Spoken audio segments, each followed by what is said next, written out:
Hello and welcome back to my video. বন্ধুরা, কেমন আছো তোমরা সবাই? তো বিশেষ কোনো প্ল্যান ছাড়াই আজ চলে গিয়েছিলাম বাগবাজারে। অসম্ভব সুন্দরভাবে সেজে উঠেছিল চারিদিক, তবে সেটা সম্পূর্ণ এই পৌষকালী মায়ের পুজোর জন্য। এখানে আসার মূলত একটি কারণ হচ্ছে ব্রোস কাবাব। শুধু এই পুজোকে কেন্দ্র করেই আজকের এই ভিড়টা নয়, এখানে প্রত্যেক দিনই এরকম ভিড় হয়ে থাকে।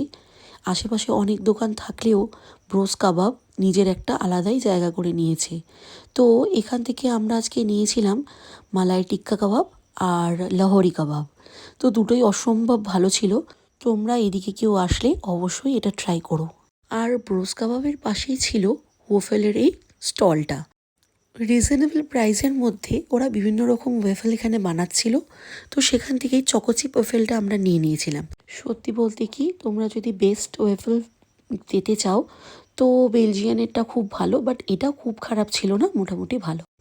এরপর আমরা গঙ্গার এদিকটায় চলে আসি। এরপর আমরা যাব আমাদের প্রিয় লিট্টি কাকুর দোকানে। তো আমি না সব জায়গার লিট্টি খুব একটা খেতে পছন্দ করি না। হেদুয়ার পাশের এই লিট্টি কাকুটার থেকে লিট্টি খাওয়া আমি পছন্দ করি। তো তোমরা এদিকে কেউ এলে অবশ্যই ট্রাই করো। যারা লিট্টি পছন্দ করো না তারা ওনার কাছ থেকে একবার ট্রাই করে অবশ্যই দেখো। তো এইভাবেই কাটলো আমাদের সাদামাটা সন্ধেবেলা। এরপর আমরা বাড়ি ফিরলাম। তো ভিডিওটা এইটুকুই ছিল বন্ধুরা। তোমাদের সকলকে জানাই মেরি ক্রিসমাস। তোমরা সবাই খুব ভালো থেকো। দেখা হচ্ছে অন্য ভিডিও।